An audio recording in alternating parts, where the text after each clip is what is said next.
சொல்லாம இருந்தா சரி சார். இல்ல அசோக் சார் செல்ல வணக்கம் சார். வணக்கம் சார்.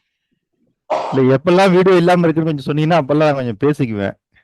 நான் சொன்ன பாத்தீங்களா, சொல்லிட்டாரு. ஓகே சார், தடங்களுக்கு வருந்துகிறோம். நாங்கள் சரி பண்ணிக்கிறோம். 4:30 மணியோட முடித்துக் கொள்கிறோம். இல்ல 5 மணிக்கு நம்ம வகுப்பு ஆரம்பிக்கணும். அதனால 5 மணிக்கு என்கிட்ட கொடுத்தா போதும். Okay sir, okay sir. பிரார்த்தனை பாடல் போடுங்க ஐயா.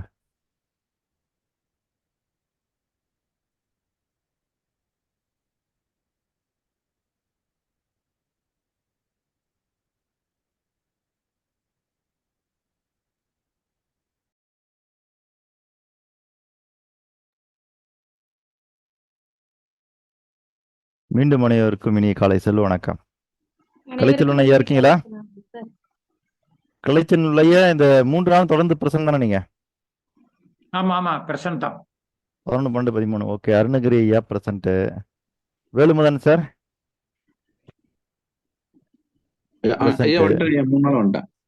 அன்பு செல்வன் ஐயா 3 நாளா வந்திருக்கேன். 3 நாளா வந்தாச்சு. நாராயணன் ஐயா வந்தாச்சு. சிவபாலன் ஐயா வந்தாச்சா? 3 நாளும் வந்தாச்சு. ஆப்பிகன் சார் வந்தாச்சா? 3 நாளும் வந்தாச்சு. ஏழுமலை ஐயா வந்தாச்சுங்களா? 3 நாளும் வந்தாச்சா? மில்டன் ராஜசேகர் சார் வந்தாச்சா? வந்தாச்சு.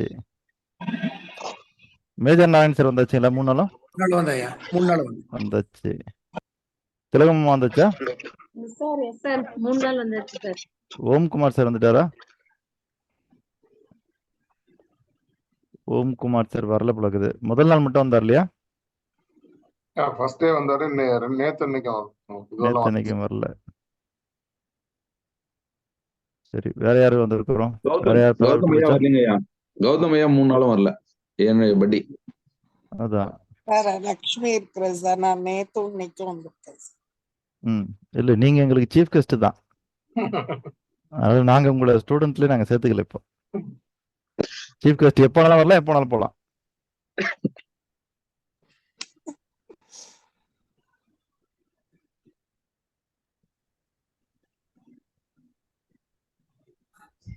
ஆனரபிள் ப்ரொஃபசர் ஸ்டூடெண்ட்டுக்கு.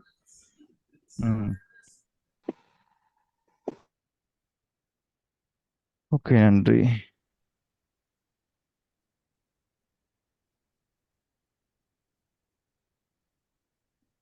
லட்சுமி அம்மா என்ன இன்னைக்கு வந்தீங்க? சார் நேத்தும் இன்னைக்கும் சார். முதல் நாள் வரல. ஆமா சார். சரி, வேற யார் பேராவது விட்டு போச்சா? எல்லாரையும் கூப்பிட்டுனா? ஓகே, நன்றி.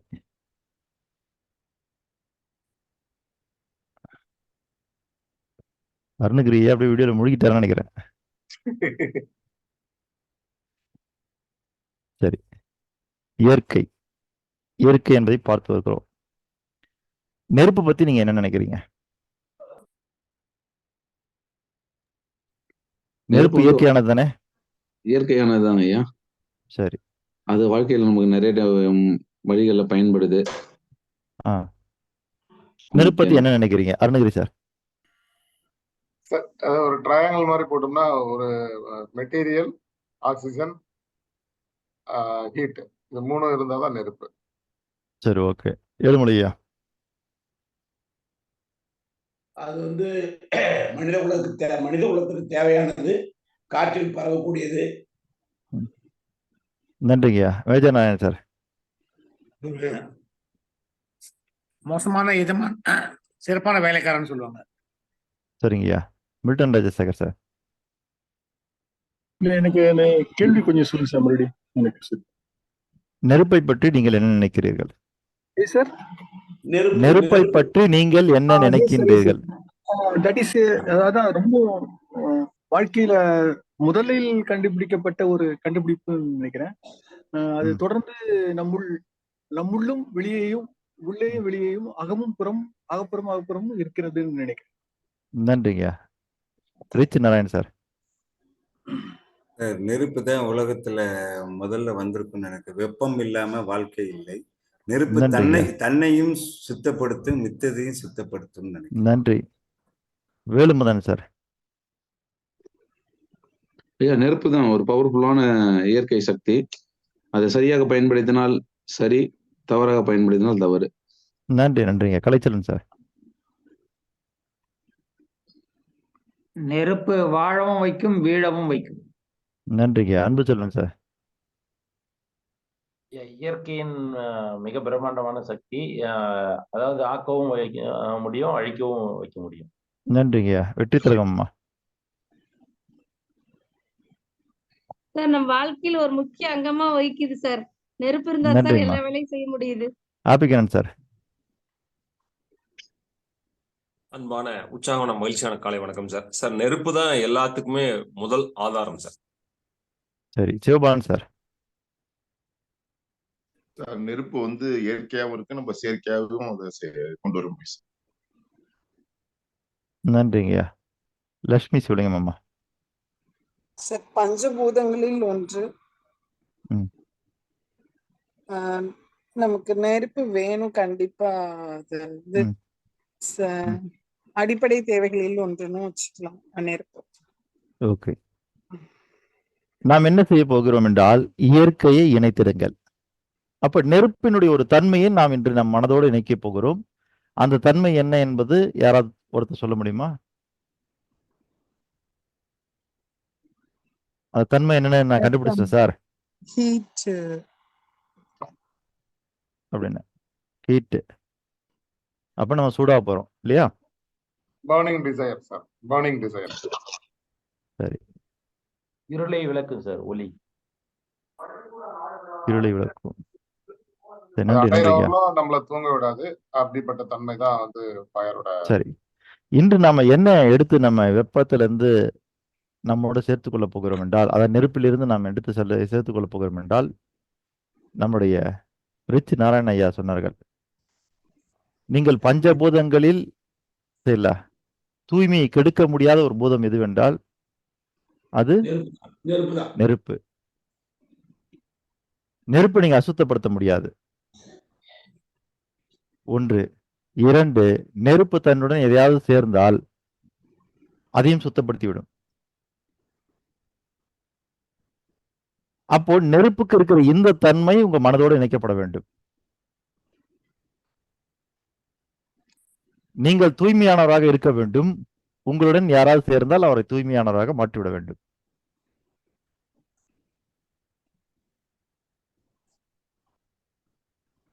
அப்ப நெருப்பு பார்க்கும் போதெல்லாம் உங்களுக்கு இந்த கவனம் இருக்கணும். அப்ப நெருப்புக்கு இருக்கக்கூடிய எத்தனையோ தன்மைகளில் மிக முக்கியமான தன்மை என்ன அப்படின்னு கேட்டீங்கன்னா, அது எப்பொழுதுமே தூய்மையாக இருக்கும்.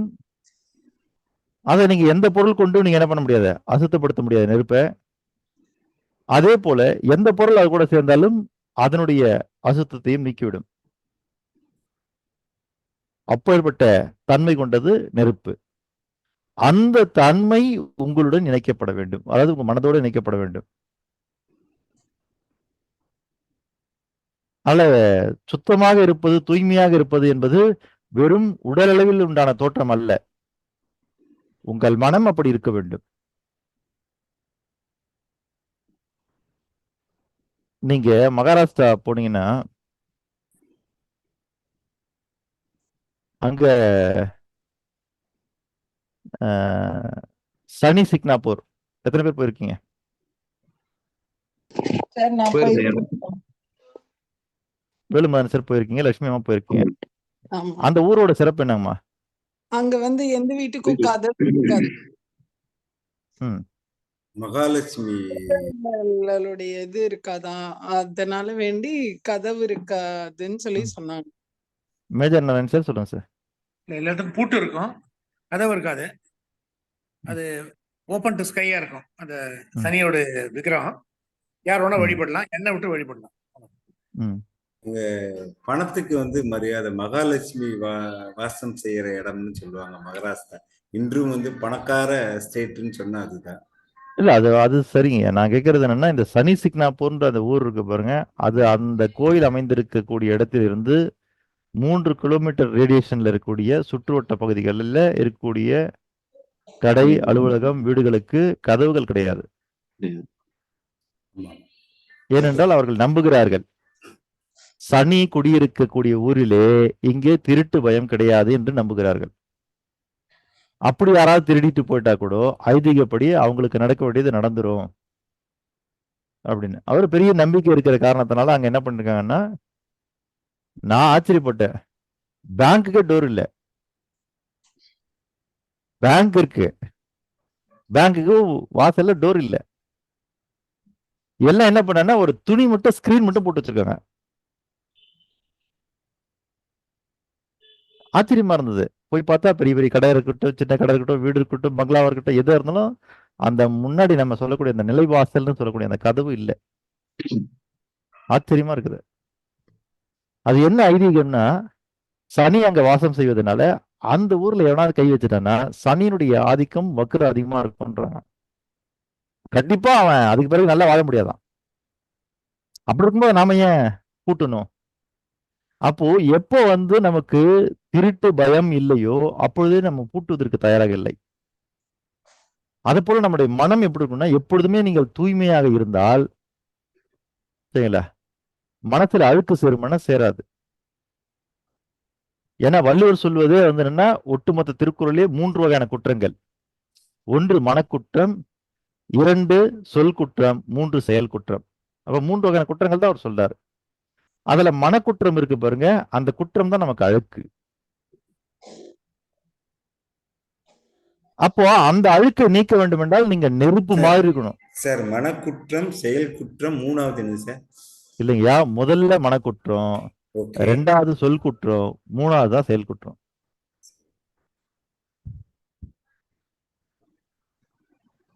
அப்போ நீங்க நெருப்பு மாதிரி கொதிப்பீங்களா? தெரியாது. நெருப்பு மாதிரி அனல் வீசுவீங்களா? தெரியாது. நெருப்பு மாதிரி உக்கிரமா இருப்பீங்களா? தெரியாது. ஆனால் நெருப்பை போல தூய்மையாக இருக்க வேண்டும். அந்த தன்மை உங்க மனசோட இணைய வேண்டும்.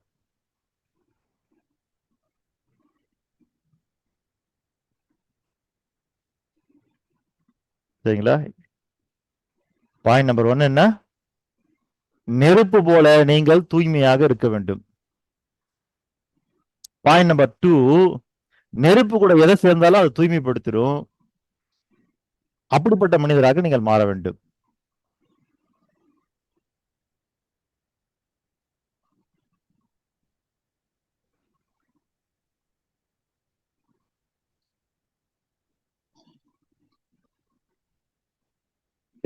நெருப்பு போல தூய்மையாக இருக்க வேண்டும். பாயிண்ட் நம்பர் 2 என்னங்க? 1 நெருப்பு போல நீங்கள் தூய்மையாக இருக்க வேண்டும். 2 நெருப்பு எப்படி தன்னுடன் எதை சேர்த்து கொண்டாலும் தூய்மைப்படுத்துகிறதோ அதை போல நீங்களும் தூய்மையானவராக இருக்க வேண்டும். உங்க கூட யார் சேர்ந்தாலும் அவங்களை தூய்மைப்படுத்திடணும். ஓகேங்க.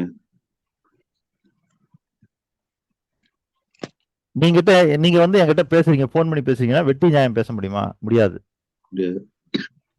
சரிங்களா?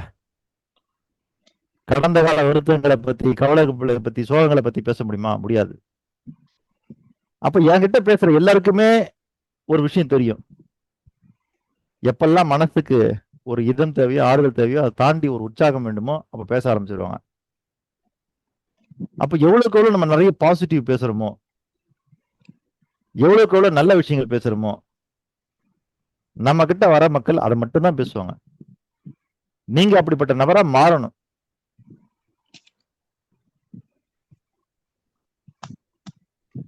நீங்க குப்பை தொட்டி கவுத்தி போட்டுட்டீங்கன்னா குப்பை கொட்ட முடியுமா? முடியாதுங்கய்யா. அந்த மாதிரி நீங்க என்ன பண்ணணும்னா, யாரெல்லாம் வேஸ்ட் கொண்டாந்து உங்ககிட்ட கொடுக்குறாங்களோ அப்போ உங்க மனசை கவுத்தி போட்டுடணும். அப்ப நல்ல விஷயங்களை மட்டுமே வாங்குவதற்கு தயாராக இருக்க வேண்டும். மனதளவிலே கொடுப்பதற்கு தயாராக இருக்க வேண்டும், பேசுவதற்கு தயாராக இருக்க வேண்டும். அப்போதான் என்ன ஆகும்னா, நெகட்டிவ் பீப்புள்ஸ் நம்மளை தேடி வரமாட்டாங்க. நீங்க எந்த அளவுக்கு தூய்மையானதா மாறிக்கிட்டே இருக்கிறீங்களோ அதனுடைய ஈர்ப்பு தூய்மையான மனிதர்களை மட்டும்தான் உங்ககிட்ட கொண்டு வரும்.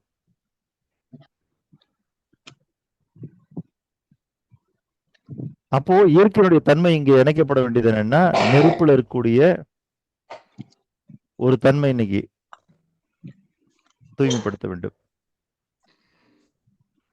சரி, செல்வந்தராக வேண்டும் என்கிற ஒரு ஆவல் எனக்குள்ள வந்த உடனே, இந்த கலை எனக்குள்ள வந்தோடனே, நானே செல்வந்தராயிருக்கலாமே, ஏன் இதெல்லாம் உங்களுக்கு சொல்லி தரணும்? சார் நமக்குள்ள மட்டும் இருந்தா அது sharing is the greatest thing sir. அதாவது கொடுக்கறது தான் உலகத்திலே மிக உயர்வானது. அதனால அதெல்லாம் இல்லைங்கய்யா, மொத்தம் சுயநலம்.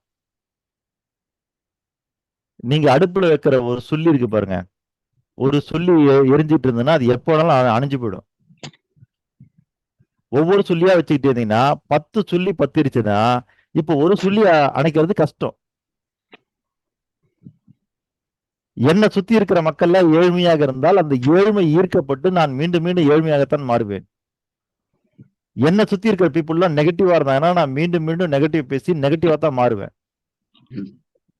அப்ப என்ன நானே செல்ஃப் மோட்டிவேஷன் பண்ணிக்கிறதுக்காகவும் என்ன நானே ஒரே பாதையில கொண்டு போகிறதுக்காக என்ன வேணும்னா அது சார்ந்தவங்களோட நான் சேரணும்.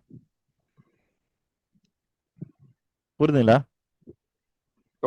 இப்போ Lions club, rotary club, BNI இல்ல, அப்புறம் லேடிஸ் கிளப்னு சொல்லக்கூடிய இன்னர் வீல், இந்த மாதிரி நிறைய கிளப்லாம் இருக்காங்கல்ல. எதுக்காக அப்படி ஒரு கிளப் அமைப்பு வேணும்னு கேட்டீங்கன்னா இதுக்காகத்தான்.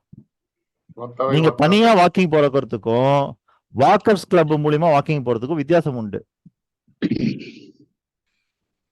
சரிங்களா? நீங்க சோம்பலா 2 நாள் தூங்கலாம், 3 நாள் தூங்கலாம், 4வது நாள் விட மாட்டாங்க, உங்களை வந்து வலுக்கட்டாயமா அழைச்சிட்டு போவாங்க. இல்ல சார், நம்ம daily வாட்ஸ்அப்ல எல்லாம் கூட எழுப்பி பார்த்திருப்போம். வாட்ஸ்அப்லாம் கூட பார்த்திருப்போம். பேண்ட் வாத்தியம் எல்லாம் கொண்டு போய் வாசிச்சு இல்ல வாக்கிங் போறதுக்கு மாலையெல்லாம் போட்டு கூட்டு போவாங்க. இது அந்த வாக்கர்ஸ் கிளப் பண்ணக்கூடிய வேலை. அப்போ நம்ம ஒரு குழுவோட இணைந்து இருக்கிறோம் அப்படின்னும் போது என்ன ஆகும்னு கேட்டீங்கன்னா, நாம சரியாக இயங்க வேண்டும், முறையாக இயங்க வேண்டும்ன்றத நம்ம மனசுக்குள்ள நம்ம கட்டமைத்துக் கொண்டே இருப்போம். இப்ப உங்களை மாதிரி நான் பல இடங்கள்ல இந்த செல்வ சிந்தனைகள் இருக்கக்கூடிய பல விஷயங்களை பேசிக்கிட்டே இருக்கிறதுனால தான் என்ன ஆகுதுன்னா, இந்த விஷயங்கள் எனக்கு நினைவுலயே இருக்குது. இல்லைன்னா என்கிட்ட இருந்து மறந்து போகும், மறைந்து போகும். அப்ப அதுக்கு மிக முக்கியமான தன்மை என்னன்னு கேட்டீங்கன்னா, நீங்க எப்பொழுதுமே சுத்தமாக இருக்கணும், மனதளவில் தூய்மையாக இருக்க வேண்டும் என்றால் அந்த தூய்மையான கருத்துக்களை பேசக்கூடிய உங்களுக்குன்னு ஒரு வட்டத்தை உருவாக்கிடணும். இப்ப இங்க இருந்து கலைஞ்சு போன பிறகு இந்த செல்வ சிந்தனை எங்க பேசுவீங்க?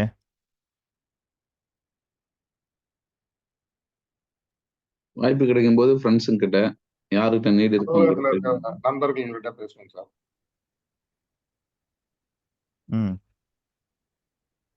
அப்ப நம்ம அப்படி பேசுறோமா?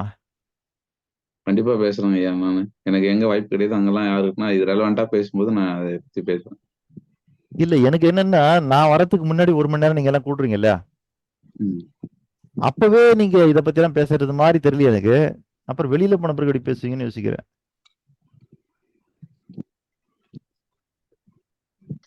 வீடியோ பார்க்கறதுக்கு டைம் சரியா இருக்கு சார், அதனால அப்ப பேசுறது இல்ல. பட் வாய்ப்பு கிடைக்கும் போது நிறைய பேசுறோம் சார். இல்ல, ஏன்னா நீங்க நல்லா மனசுல நினைச்சுக்க வேண்டிய ஒரு விஷயம் என்னன்னா, இன்புட் போகும்போது அவுட்புட்டும் வரணும்.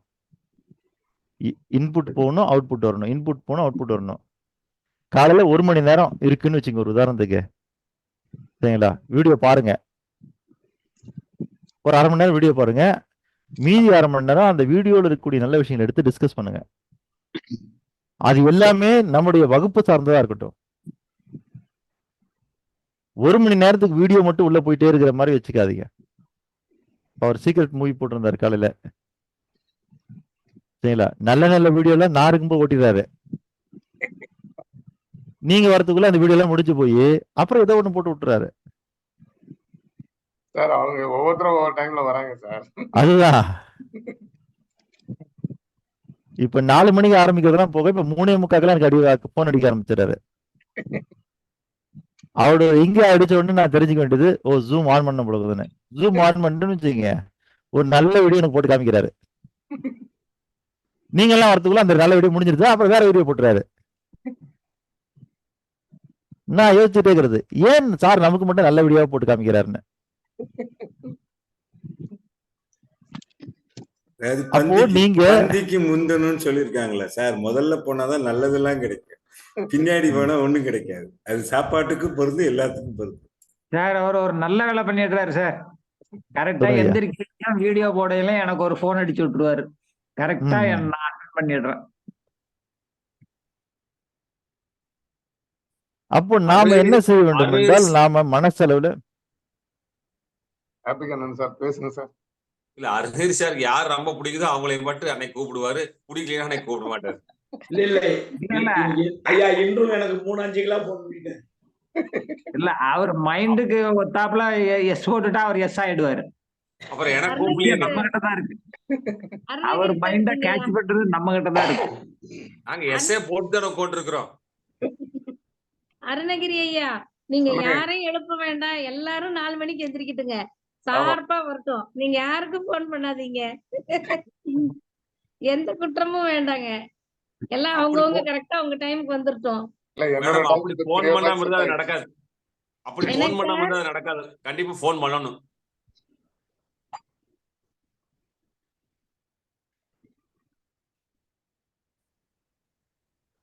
வேற என்ன தன்மைங்க நெருப்புகிட்ட இருக்குது? நெருப்பு நல்ல ஒளியை கொடுக்கக்கூடிய சார். அது வெப்பத்தன்மை நம்ம கொடுக்கும் வெளிச்சத்தை சார். கொடுக்கக்கூடிய வெப்பம் ஒளி கொடுக்கும் வெப்பம். ம். அது நமக்கு வாழ்க்கைக்கு தேவையான வெப்பம். அது நெருப்பு இருந்தாதான் சமையல் பண்ணி சாப்பிட முடியும். அப்புறம் நம்ம உடம்புக்கும் வெப்பம் தேவை. நம்ம வெப்பம் மட்டும்தான் சார் வந்து காத்துலயும் டிராவல் ஆகும், காற்று இல்லைனாலும் வெற்றிடத்துலயும் டிராவல் ஆகும். ம்.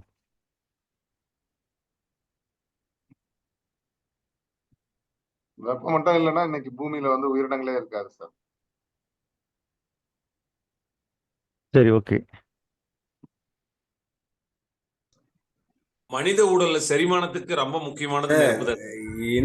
எனர்ஜி வெப்பத்திலேருந்து தான் கிடைக்குது சார். வெப்பத்திலேருந்து தான் எனர்ஜி சக்தி. ஓகேங்க ஐயா, சிறப்பு. நாம் புரிந்து கொள்ள வேண்டிய இன்னொரு விஷயம் என்னவென்றால், உலகத்தில் உள்ள எல்லா பொருட்களும் புவியை நோக்கி ஈர்க்கப்படும் பொழுது நெருப்பு மட்டும்தான் எரியும் போது மேல் நோக்கி எரியும். நீங்க அது எப்படி தலைகீழா எந்த தலைகீழா பண்ணாலும் சரி அது மேல் நோக்கி தான் எரியும்.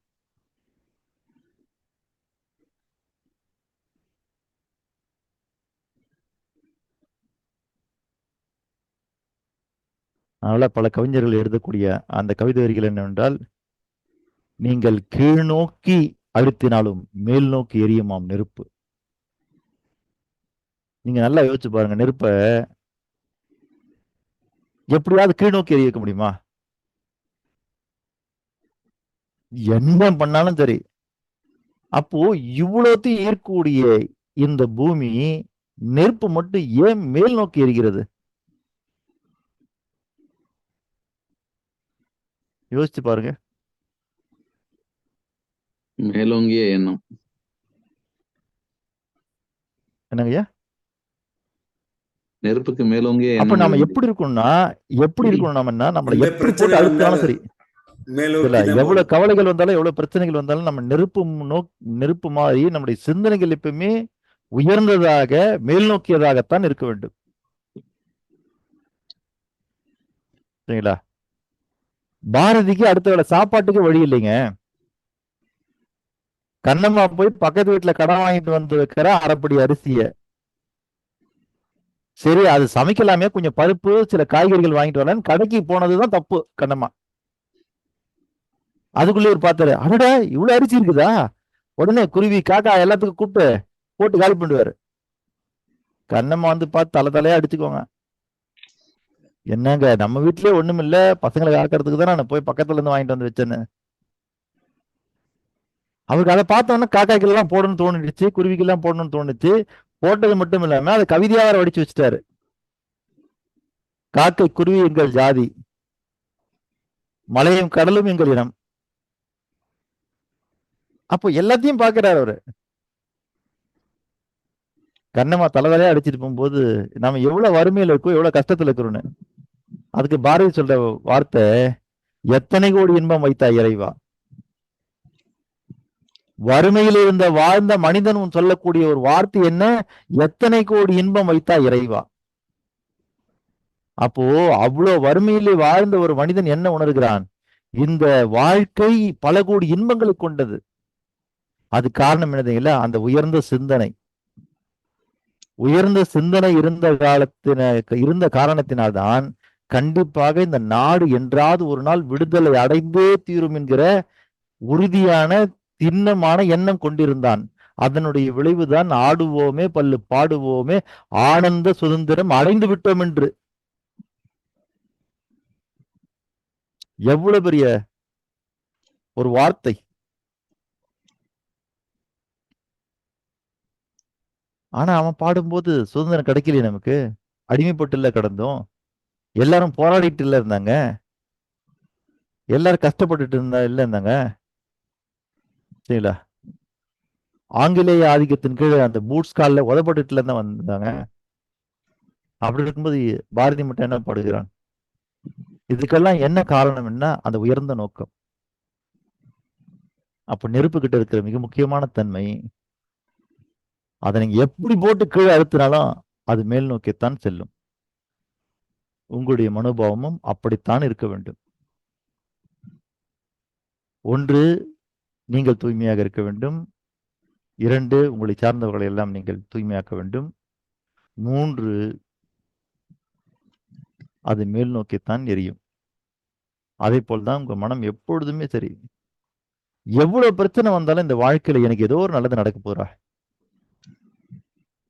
ஒரு திரைப்படத்துல கவுண்டமணி கிட்ட சொல்லுவாங்கல்ல, வடக்குப்பட்டு ராமசாமி கிட்ட வசூல் பண்ணணுமா, நரி முகத்துல முடிச்சிட்டு போ. நரி கொஞ்சம் ஊழ விடு. நடந்து போயிட்டே இது சைக்கிள்ல போயிட்டு இருக்கும்போது சைக்கிள் பஞ்சர் ஆயிடும். ஐயோ பஞ்சர் ஆயிடுச்சு, என்னவா இருக்கும்? நரி முகத்துல முடிச்சுட்டு விடுறா போடா அப்படின்னு. இப்ப நடந்து போகும்போது செருப்பு பிஞ்சு போயிடும். அப்படியே செருப்பு பிஞ்சு போச்சு, அபசகுணமா இருக்குமா? இல்ல எல்லாம் நல்ல விஷயம்தான். ஓ இல்ல, கட்ட வரல அடிபட்டு நகம் பேந்துரும், ரத்தமா ஊத்தும். ஐயோ ரத்த காவெல்லாம் வாங்குதுன்னு, அதெல்லாம் ஒன்றும் பிரச்சனை இல்லை, நல்லதான் நடக்கும் போடின்னு. எப்பயுமே ஏதாவது ஒரு நல்ல காரியத்துக்கு போகும்போது எதிர்க்க சபம் வந்தா அது நல்ல சகுனம்னு சொல்லுவாங்க. கேட்டிருக்கீங்களா? யாரெல்லாம் கேட்டிருக்கீங்க அப்படி? கிராமத்துல சொல்லுவாங்க. நான் கேட்டிருக்கேன் சார். அந்த மாதிரி இவனும் போகும்போது ஒரு சவ ஊர்வலம் வரும். அழகா நல்ல சகுனம் தான் பழகுது. யாருங்க இறந்து? ராமசாமிங்க. ராமசாமி இறந்துட்டானா? சரி பரவாயில்ல, நீங்க எங்க போறீங்க? நான் வசூல் பண்ண போறேங்க. வடக்குப்பட்டு ராமசாமிங்க. அவன் தாங்க இறந்துட்டான். வடக்குப்பட்டு ராமசாமி இறந்துட்டானா? அப்போ இனிமேல் உங்க மனசுக்குள்ள அந்த உறுத்தல் இருக்குமான்னு யோசிச்சு பாருங்க. கடனை திருப்பி வாங்கணும் உறுத்தல் போயாச்சா? ஆளே செத்து போயிட்டான், இந்த கடன் நீங்க எதோ மறந்துவீங்க. அந்த மாதிரி எவ்வளவுதான் நம்ம வாழ்க்கையில நெகட்டிவ் நடந்தாலும் அதை பாசிட்டிவா எடுத்துக்கிற மனோபாவம் இருக்கு இல்லையா? அந்த மனோபாவத்தை நீங்கள் யாரிடமிருந்து கற்க வேண்டும் என்றால் நெருப்பிடமிருந்து நீங்கள் இணைத்துக் கொள்ள வேண்டும் உங்கள் மனதிற்கு. புரியுதுங்களா? சரி, அதை விட இன்னொரு தன்மை இருக்குது அதுக்கு. என்ன அந்த தன்மை?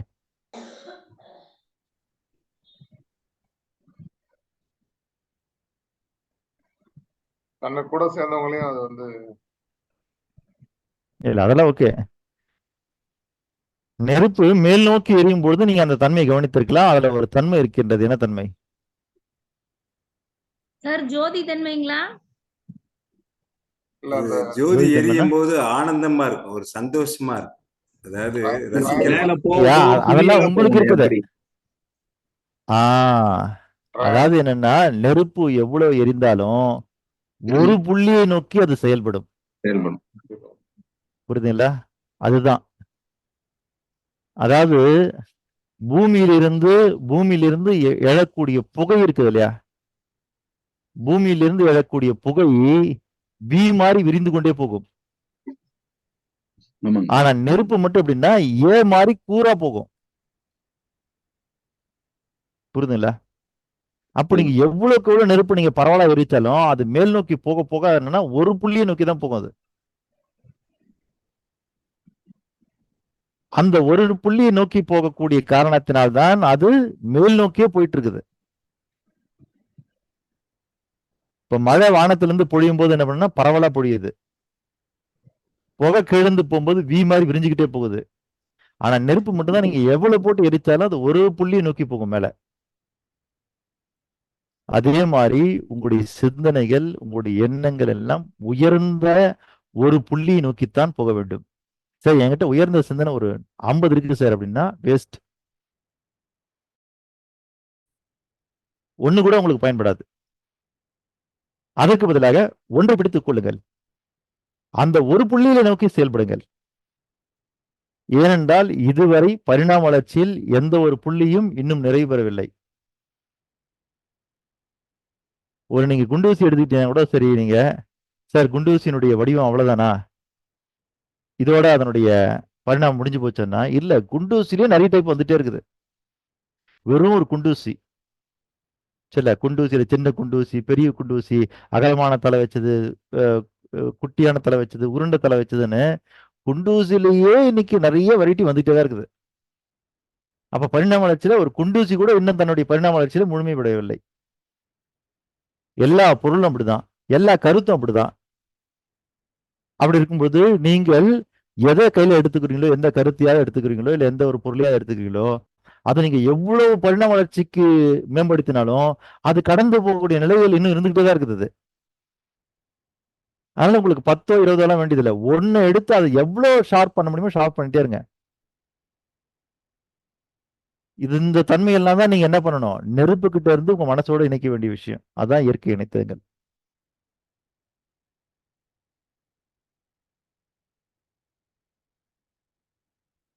அப்ப எத்தனை பாயிண்ட் ஆச்சு? 4 பாயிண்ட் ஐயா.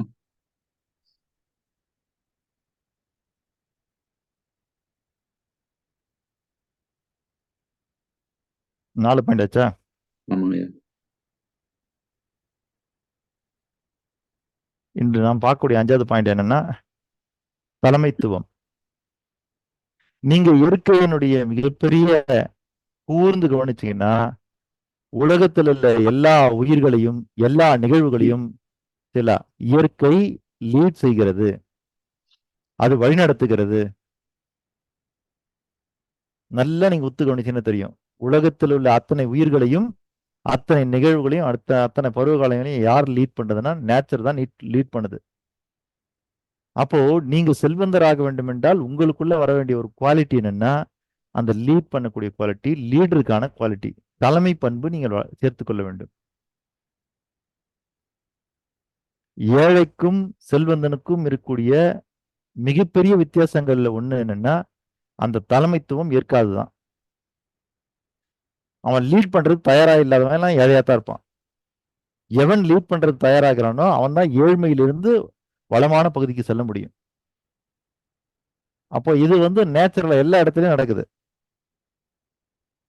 உங்க வீட்டுல நீங்க ஒரு பலகாரத்தை சுட்டு வச்சுட்டீங்க, சுட்டு வச்ச உடனே வாட்ஸ்அப்ல ஏழ்மைகள்லாம் மெசேஜ போறீங்க, பலகாரம் சுட்டு வச்சுட்டேன்னு. ஆனா எப்படி அது தேடி வருது? எப்படி ஒரு தேடி யார் அதுக்கு சொன்னது? யோசிச்சு பாருங்க.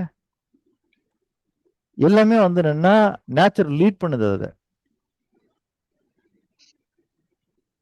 சரிங்களா? கம்யூனிகேஷன் தான் சார். அது கம்யூனிகேஷன் அவ்வளவு பவர்.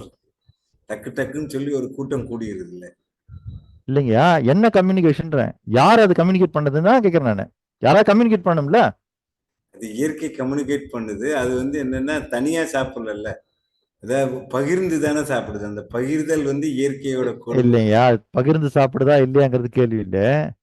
கேள்வி அதுக்கு யாரு தகவல் சொன்னது? இயற்கை தான் சார்.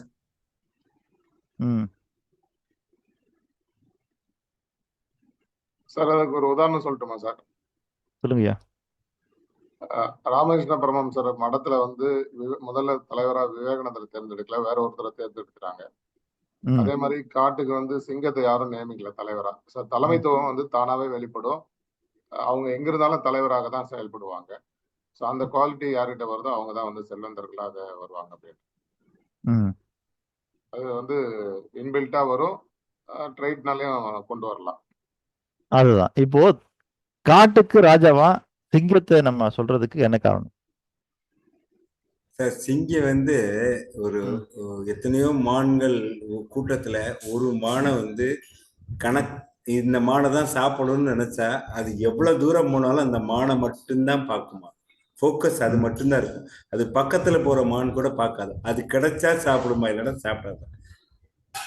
இல்ல அதெல்லாம் ஓகேங்க. காட்டுக்கு ராஜாவா சிங்கத்தை தேர்ந்தெடுத்ததுக்கு என்ன காரணம்? ஐயா அது வந்து அதுக்கு தேவையான உணவுகளை மட்டும் எடுத்துக்கொண்டு மற்றவற்றை மற்றவங்களுக்கு பிரிச்சு கொடுத்துட்டு போடுங்க. அந்த மாதிரி அது கொலை அந்த மாதிரி தன்மை உடையது. அதனாலதான் அது சிங்கமா அது காட்டுக்கு ராஜாவா இருக்குங்க ஐயா. அப்படியா? அதன் கம்பீரம், ஐயா, அதன் கம்பீரம், அதன் கர்ஜனை, வேற அந்த நேர்கொண்ட பார்வை திரும்பி பார்த்தா திரும்பினா கூட ஒரு மிடுக்காதான் பார்க்கணும். வேற என்ன அருணகிரி சார்? அது வந்து வேட்டையாடி ஒரு மானை வந்து அடிச்சதுன்னா அதுக்கு என்ன தேவையோ லைன் ஷேர்னு சொல்லுவாங்க. அதுக்கு அது என்ன தேவையோ அதை மட்டும் எடுத்துக்கிட்டோம். அதுக்கப்புறம் அந்த உணவு வந்து இல்ல அதெல்லாம் ஓகேங்க. அது அது அதனுடைய ஃபேமிலிக்கு அது கொடுக்குது, போது வருது, எல்லாம் ஓகே. ஆனா அது சிங்கம் வந்து காட்டுக்கு எப்படி ராஜாவா ஆச்சு? காட்டுக்கு ராஜாவா அந்த கர்ஜனையே போதுமே சார். அதை யாரும் செலக்ட் பண்ண வேண்டிய அவசியம் இல்லை. இல்ல சார், அதை விட சத்தமா கத்தக்கூடிய விலங்கு எதுவுமே இல்லையா? சத்தமா கத்தக்கூடிய விலங்கு இருக்கு, அதை விட வலிமை வாய்ந்த விலங்குலாம் இருக்கு, யானை இருக்கு, எல்லாமே இருக்கு. ஆனாலும் வந்து அதனுடைய ஆட்டிடியூட், அந்த மனோபாவம் தான் வந்து அதுதான் சொல்லுங்க பாருங்க. சிங்கத்தினுடைய ஆட்டிடியூட், மனோபாவம் இல்ல, அந்த மனோபாவத்தின் காரணமாகத்தான் அது காட்டுக்கு ராஜா. அப்ப அதனுடைய மனோபாவம் என்ன அப்படின்னு கேட்டீங்கன்னா, மற்ற எல்லா விலங்குகளுக்கும் சிங்கத்துக்கு இருக்கிற விஷயம் என்னன்னா, எல்லாம் பயப்படும். ஆனால் அந்த பயத்தினுடைய வெளிப்பாடு கண்களில் தெரியும். சிங்கத்துக்கு மட்டும்தான் அந்த பயம் கண்ணில் தெரியாது. அதுக்கு என்ன ஸ்பெஷல்னா அதுதான். ராஜாவுக்கான மிகப்பெரிய தகுதி என்னன்னு கேட்டீங்கன்னா, பயம் உள்ள இருந்தாலும் வெளியில கண்ணில் தெரியக்கூடாது. இதுதான் ராஜாவுக்கான மிக முக்கியமான குவாலிட்டி. அப்போ அந்த பயம் கண்ணில் தெரியாததுக்கு என்ன காரணம்னா அதுதான் ஆட்டிடியூட். இல்ல அதுதான் மனோபாவம். சார் அந்த 5வது பாயிண்ட் ஒரு தடவை சொல்லுங்க சார். இயற்கை அத்தனை உயிர்களையும் தலைமைத்துவம் சொன்னீங்க. அதோட இல்ல அதேமா 5வது பாயிண்ட் ஒரே பாயிண்ட் தான். இல்ல தலைமை பண்பு, அவ்வளவுதான். அவ்வளவுதானுங்களா? அதை நீங்க எப்படி வேணா விரிச்சு விரிச்சு எழுதிக்கீங்க. ஓகேங்க சார்.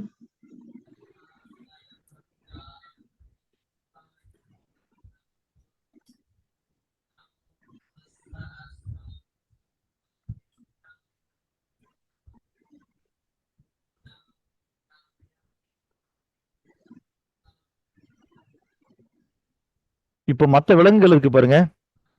மற்ற விலங்குகள் எப்படின்னு கேட்டீங்கன்னா, இப்போ ஒரு மாடு இருக்குது, அந்த மாடை பிடிச்சி ஒரு நாய் கடிச்சு வச்சிருச்சுன்னு வச்சுங்க, அது உடனே எந்த நாயை பார்த்தாலும் மிரளும். ஒரு சிங்கம் இருக்குது, இது ஒரு யானை இருக்குது, அந்த யானையை வந்துன்னா ஒரு நரி கடிச்சு வச்சிருச்சுன்னா உடனே அது நரியை பார்த்து பயப்படும். ஆனா சிங்கம் இருக்கு பாருங்க, அது எது கூட வந்து போராடி தோத்தாலும் கூட மீண்டும் அது பக்கத்துல கூட பயப்படாம போய் நிற்கும். திரும்ப அது கூட சண்டை போறதுக்கு தயாராயிடும். சரிங்களா? எவ்வளவு அடி வாங்கினாலும் சரி, எவ்வளவு காயங்கள் பெற்றாலும் சரி, சிங்கம் மாதிரி கம்பீரமா நடக்கிறதுக்கு மற்ற விலங்குகளால் முடியாது.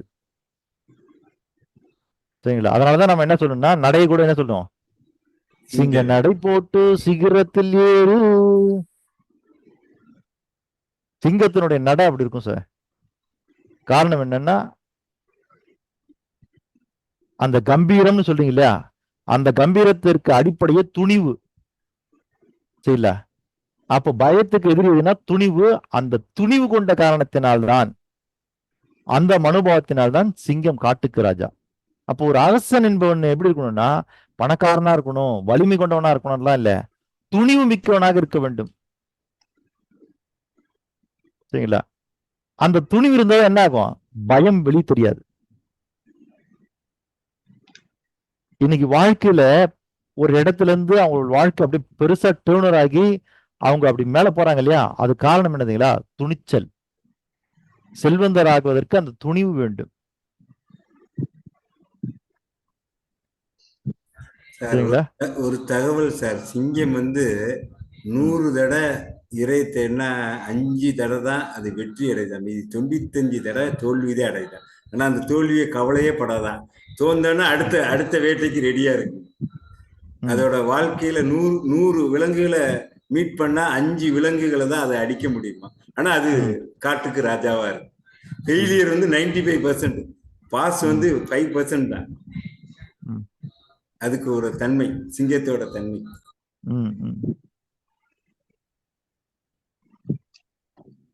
அப்ப அந்த துணிச்சல் வேண்டும் சார். அந்த துணிவு தான் இங்க 6வது பண்பு. 5 தலைமைத்துவம், 6 துணிவு.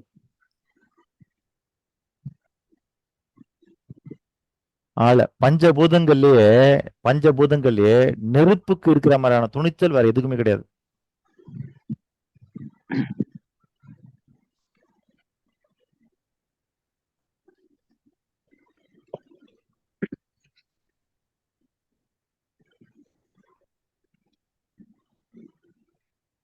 அப்ப முதல் பாயிண்ட் என்ன? நெருப்பு போல தூய்மையா இருக்கணும். 2வது பாயிண்ட் நெருப்பு போல மத்தவங்களை தூய்மையாக்கணும். 3வது பாயிண்ட் அது ஒரு புள்ளியை நோக்கி செயல்படுகிறது. 4வது பாயிண்ட் அது உயர்ந்து 3வது பாயிண்ட் மேல் நோக்கி செயல்படுகிறது. 4வது பாயிண்ட் அது ஒரு புள்ளியை நோக்கி செயல்படுகிறது. 5வது உயர்ந்த நிலை, இல்ல 5வது தலைமைத்துவம். சரிங்களா? 5வது தலைமைத்துவம், 6வது துணிவு. நாம எந்த ஃபங்க்ஷன்னாலும் முதல்ல குத்து விளக்கு ஏத்துக்கிறோம் இல்லையா, அதுக்கு காரணமே வந்து என்னன்னா அது லீட் பண்றதா, நெருப்பு லீட் பண்ணுது. சரிங்களா? அந்த வகையில நீங்க ஆன்மீகத்தை சொல்லுங்க சார். அந்த 382 குறள்ல வந்து அஞ்சாமை, ஈகை, அறிவூக்கம் இந்நான்கும் எஞ்சாமை வேந்தற்கு இயல்பு. பயப்படாம இருக்கிறது, ஈகையா இருக்கிறது, அறிவு நுணுக்கத்தோட இருக்கிறது, இந்த 4 வந்து தலைவருக்கு வந்து இயல்பு. அதான் அரசனுக்கு. அவர் சொல்ற முதல் தகுதியே அஞ்சாமை தான். அஞ்சாமை. அப்ப இன்னைக்கு நம்ம கத்துக்கிற அந்த பாடம் என்னன்னு கேட்டீங்கன்னா, இந்த 6 பண்புகள் நம்ம மனசோட இணைக்கணுங்க ஐயா. 1 நாம் தூய்மையாக இருக்க வேண்டும். 2 நம்மை சேர்ந்தவர்களை தூய்மையாக்க வேண்டும். 3 உயர்ந்த நோக்கத்தை நோக்கி நாம் செயல்பட வேண்டும். 4 அது ஒரு புள்ளியை நோக்கினதாக இருக்க வேண்டும். 5 தலைமைத்துவம் கொண்டவராக இருக்க வேண்டும். 6வது துணிவு மிக்கவராக இருக்க வேண்டும்.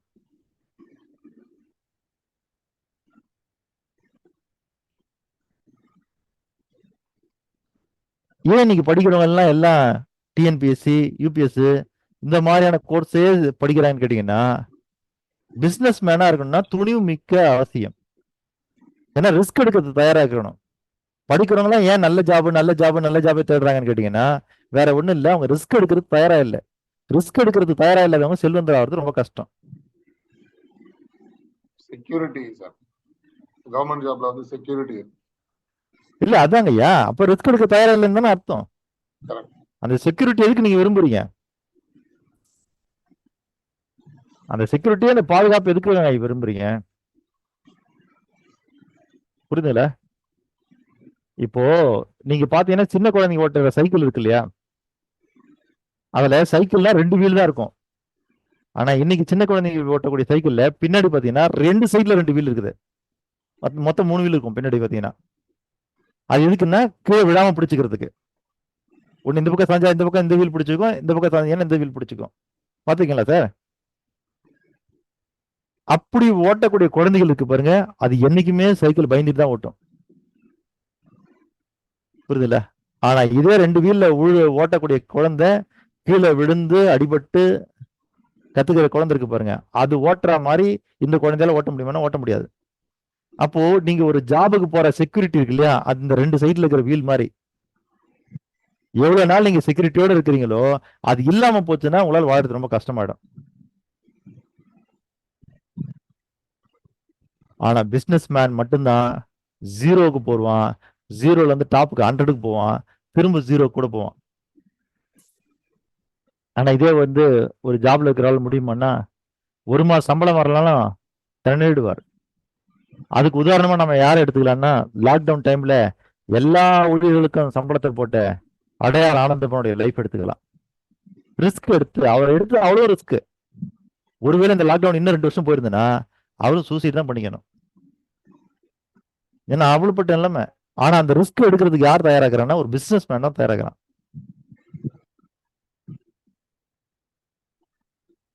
ஓகேங்களா? அப்ப நாம எல்லாம் வந்து வாழ்க்கையில ஜெயிக்கணும்னா நம்ம ரிஸ்க் எடுக்கிற தயாராகனா அதுக்கு துணிவு வேணும். இப்ப இந்த 6 பாயிண்ட் இன்னைக்கு.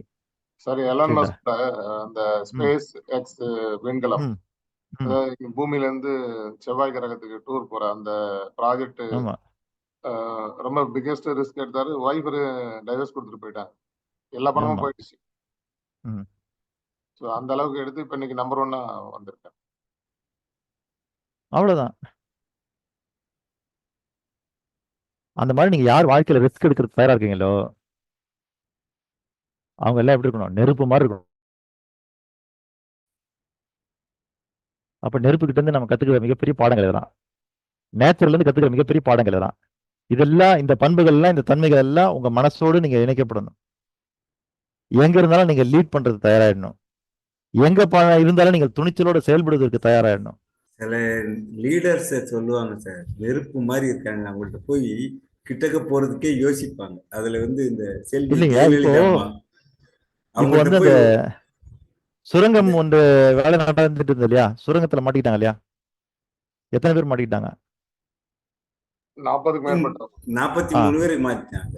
மாட்டிட்டாங்க. எத்தனை நாள் கழிச்சு வெளியே வந்தாங்க? 23 நாள் கழிச்சு வந்தாங்க. சரிங்களா? அப்ப அத்தனை நாள் எப்படி உயிரோடு இருந்தாங்க? அந்த கான்பிடன்ஸ் கொடுத்தாரு சார். ஒருத்தர் வந்து அந்த மன இதுல வெளியில இருந்து அவங்களுக்கு வந்து கான்பிடன்ஸ் கொடுத்தாங்க, நம்பிக்கை. நீ கவலைப்படாத அப்படின்னு சொல்லி இந்த நம்பிக்கை தான் அவங்கள கொண்டு வந்ததுன்னு சொல்லி வெளியில வந்து பேட்டி கொடுத்தாங்களே அந்த அந்த தொழிலாளர்கள் கொடுத்தாங்க. இல்ல, தொழிலாளர்கள் கொடுத்துருக்கலாம். ஆனா நம்ம கிளாஸ்ல இருக்கிறவங்க தான் தெரியணும் என்னன்னா, நம்பிக்கையை வெளியில இருந்து கொடுக்கவும் முடியாது, பெறவும் முடியாது. புரியுதுங்களா? நம்பிக்கை கொடுக்க முடியாது, அது கரெக்ட். நீங்க சொன்னாலும் அவங்க ஒவ்வொரு நம்பிக்கை நம்ம காப்பாற்றப்படுவோம்னு அந்த நம்பிக்கை ஸ்ட்ராங்கா இருந்ததுங்க சார். அதுதாங்க சொல்ல, அவங்களுக்குள்ள இருக்கிற துணிவு தான் காரணம். புரியுதுங்களா? அவங்களுக்குள்ள இருந்து இந்த நேச்சுரல் லீட் பண்ணுது. சரிங்களா? யாரெல்லாம் நீங்க இயற்கை தன்மையோட ஒத்து போகிறீங்களோ அவெல்லாம் நேச்சுரல் லீட் பண்ணும். குழந்தை கீழே விழுந்துன்னு வச்சுங்க, அது கடகடன்னு எந்திரிச்சு ஓடும். நாம கீழே விழுந்தோம்னா நம்ம அடிபடுவோம். காரணம் எதுங்களா?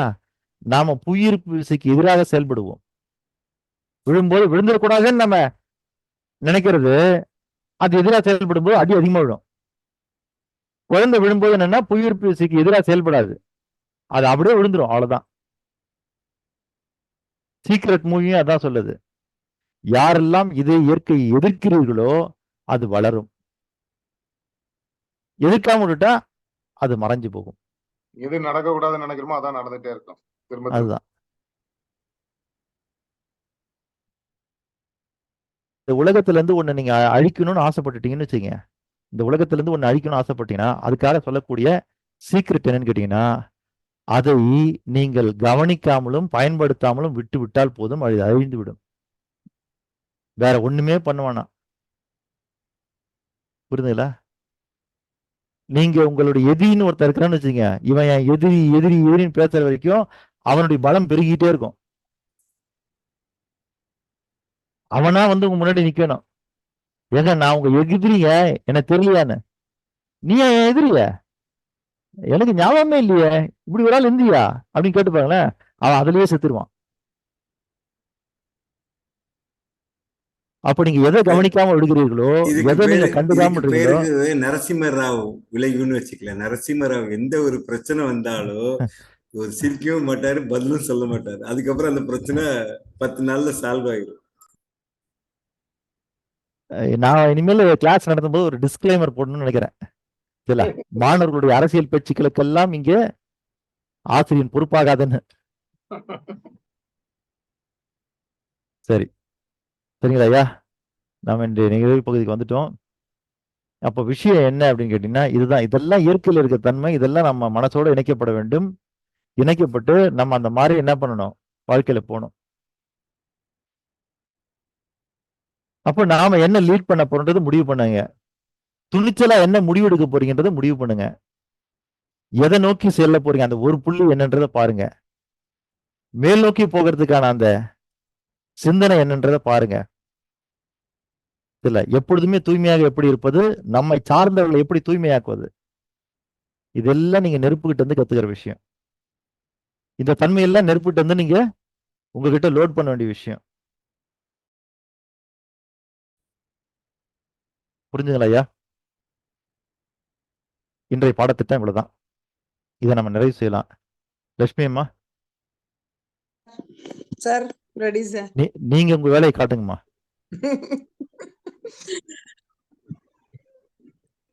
இது கூட சேர்ந்து படிக்கிறது யாரு சார்? ஏழுமலை.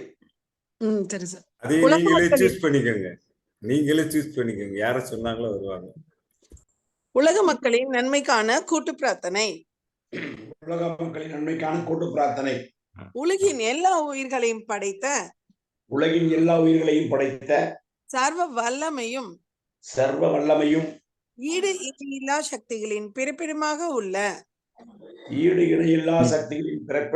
உள்ள இயற்கை பேராற்றலே இயற்கை பேராற்றலின் மாபெரும் சக்தியாக எங்களின் ஆழ்மன நம்பிக்கையாக எங்களுக்குள் பெருக்கெடுத்து ஓடும் நேர்மறை ஆற்றலே அனுதினமும் உற்சாக ஊற்றாயிருந்து நாங்கள் அனைவரும் சகல ஐஸ்வர்யங்களுடன் ஆனந்தமயமான ஆரோக்கிய வாழ்வினை பெற்று அதிகாரம் ஆளுமை செல்வாக்கு வல்லமை கொண்ட மனிதர்களாக ஞானம் புகழ் வெற்றிகளை அடைந்து நாங்களும் எங்கள் குடும்பமும் பரிபூர்ண திருப்தியுடன் நிறைந்த செல்வ செழிப்புடன் மிகவும் நிம்மதியான வாழ்வினை வாழ்ந்து வருகிறோம். எங்களுக்கு நிம்மதியான வாழ்வினை அளித்த இயற்கை பேராற்றலின் பெருங்கருணைக்கு எங்களின் மனமார்ந்த நன்றி. எங்களின் உணர்வுபூர்வமான நன்றி. எங்களின் ஆத்மார்த்தமான நன்றி. நன்றி நன்றி நன்றி அனைவருக்கும் நன்றி.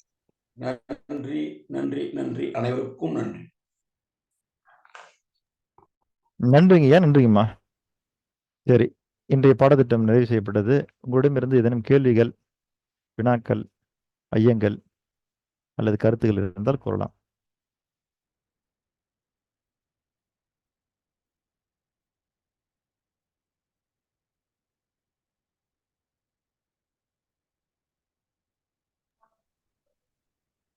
இன்றைய பாடம் ஒரு உணர்வை தொடராப்புல மேல ஒரு படி உணர்வை தூண்டி விட்ட மாதிரி இருந்துச்சு.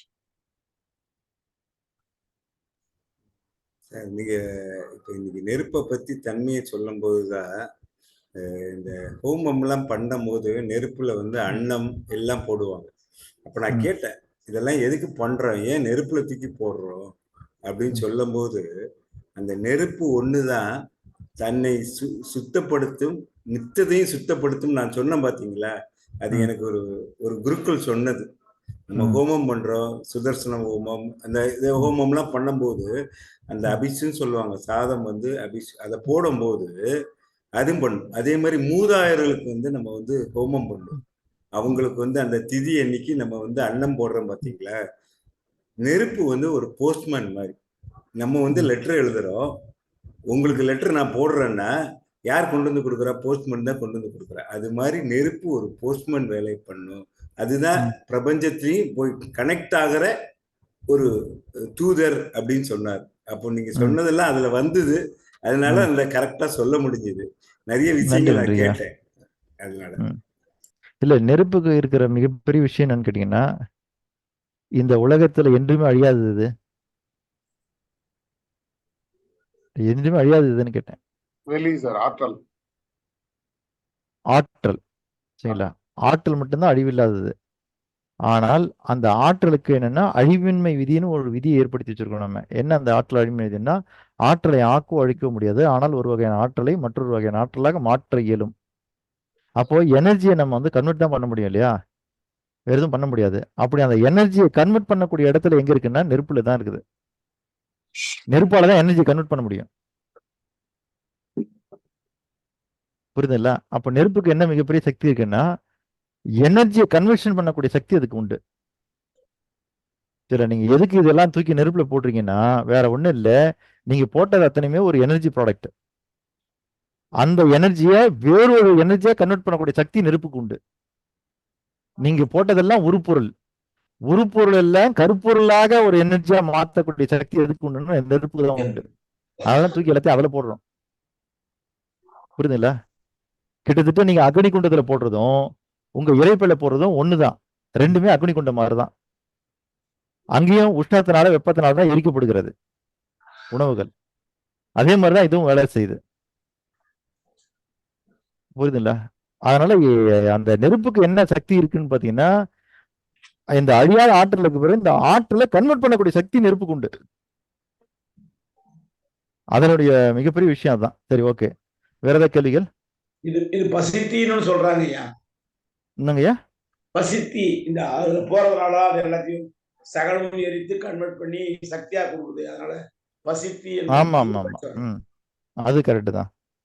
சரிங்க. வேற வேற இன்றைய பாடத்திட்டம் குறித்து வேற ஏதாவது உங்களுடைய கேள்விகள், பதில், கருத்துக்கள் ஏதோ ஐயங்கர்ல இருந்தா கேட்டு நிவர்த்தி பண்ணிக்கங்கய்யா. சந்தேகம் ஏதாவது? தலைமைத்துவம் சொன்னீங்களே, அதுதான் நெருப்பு தலைமைத்துவம்னு சொன்னீங்க. அதுக்கப்புறம் ஒரு டெபினிஷன் வந்து வேற மாதிரி கொண்டு போயிருந்தீங்க. உலகத்தில் உள்ள அத்தனைகளையும் வழி நடத்துகிறதுன்னு அது அதுல எங்கே கொஞ்சம் இடர்பாடு குறையுது எனக்கு. அதாவதுங்கய்யா, நீங்க ஆன்மா அப்படின்னு எடுத்தீங்கன்னா ஆன்மாவை லீட் பண்றது நெருப்பு தான். புரியுதுங்களா? அதனால நீங்க ஆன்மா பத்தி எங்கெல்லாம் பேசுறீங்களோ அங்கெல்லாம் நெருப்பு வந்துடும். புரியுதுங்களா? அதனால நீங்க ஆன்மா பத்தி பேசுற எல்லா இடத்துலயும் பாத்தீங்கன்னா நெருப்பு முன்னாடி வச்சிருப்பீங்க. காரணம் என்னன்னா, ஆன்மாவை லீட் பண்றது தானே நெருப்பு தான். அதனாலதான் வடலூர் வள்ளலார் அவர்கள் கூட வந்தோன்னா ஜோதி வடிவமா பார்த்தாரு இறைவனையே. இன்னைக்கு கூட நீங்க திரைப்படத்தெல்லாம் பாத்தீங்கன்னா ஒரு மனுஷன் இறந்துட்டாருன்னா அவர் ஆன்மா எப்படி போகுதுன்னா ஜோதியா தான் போகும். திரைப்படத்தெல்லாம் காட்டுவாங்க. சரிங்களா? அப்போ ஆன்மாவை வந்து என்னன்னா வழிநடத்தக்கூடிய இடம் தான் ஆன்மீகம். சரிங்களா? அப்ப அந்த இடத்துக்கு போனீங்கன்னா அங்கேயும் என்ன இருக்குது? நெருப்பு தான் இருக்குது. அப்ப ஆன்மாவோட தொடர்பு கொண்டது. அப்ப அந்த நெருப்பு என்ன பண்ணுதுன்னா லீட் பண்ணுது, வேற ஒண்ணும் இல்ல. சரிங்களா? அதாவது நெருப்பு இல்லாம உயிர் தோன்றவே முடியாது, உயிர் இயங்கவே முடியாது, உயிர் மறிக்கவே முடியாது, உயிர் அழியவே முடியாது. இந்த பாடி இருக்குல்ல, அந்த பாடி டீகம்போஸ் ஆகணும்னா நெருப்பு வேணும். இந்த பாடி மண்ணா மாறணும்னா நெருப்பு வேணும். மண்ணு பாடியா மாறணும்னு நெருப்பு வேணும். அப்ப எல்லா இடத்தையும் என்ன லீட் பண்ணுதுன்னா நெருப்பு தான் லீட் பண்ணுது. புரியுதுங்களா உங்களுக்கு? இந்த பாடி மண்ணுக்குள்ள போடுறீங்கன்னா அது மீண்டும் மண்ணா மாறணுமா இல்லையா? நெருப்பு இல்லைன்னா அது மண்ணா மாறுமன்னா மாறாது.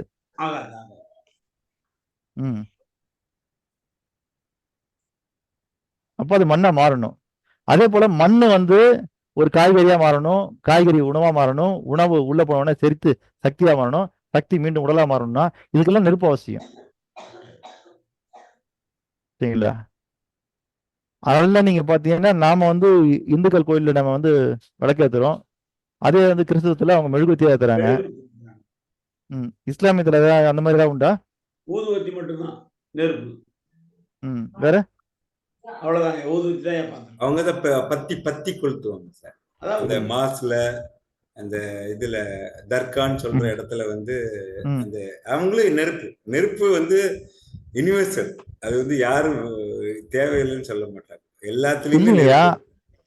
நீங்க பார்த்த வரைக்கும் எந்த மதத்துல நெருப்பு கிடையாது. அருணகிரி ஐயா சொல்ல முடியுமா? நெருப்பு இல்லாத மதம் இது. தெரியல சார். அந்த மாதிரி எதுவும் இருக்க மாதிரி தெரியல. நெருப்பு இல்லாம அதான் அந்த மாதிரி எதுவுமே இல்ல. அந்த மாதிரி எதுவும் இருக்க மாதிரி தெரியல. அப்ப என்ன, எதுக்காக அந்த நெருப்பு நம்ம எல்லா இடத்தையும் அங்க முன்னிறுத்தணும்னா, நெருப்பு லீட் பண்ணுது. அது நமக்கே தெரியாது.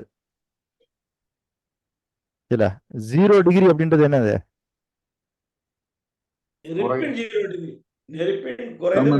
இல்ல 0 டிகிரி அப்படிங்கிறது வெப்பநிலை தான். குறைஞ்சபட்ச சூடு நெருப்பின் ஆரம்ப நிலை. குறைஞ்சபட்ச உஷ்ணம். அது ஆரம்ப நிலையா சொல்ல முடியாது. அது ஒரு சமநிலை. அது குறைந்தபட்ச உஷ்ணம். சரிங்களா? -8 டிகிரி அப்படிங்கிறது என்ன? -10 டிகிரி அப்படிங்கிறது என்ன? யோசிச்சு பாருங்க. அப்போ நீங்க டிகிரி அங்க எத்தனை டிகிரி போட்டாலும் சரி, மைனஸ்ல போட்டாலும் சரி, பிளஸ்ல போட்டாலும் சரி, அது வெப்பநிலை குறிப்பதுதான். சரிங்களா? நன்றிங்க. வேற ஏதாவது கேள்விகள்?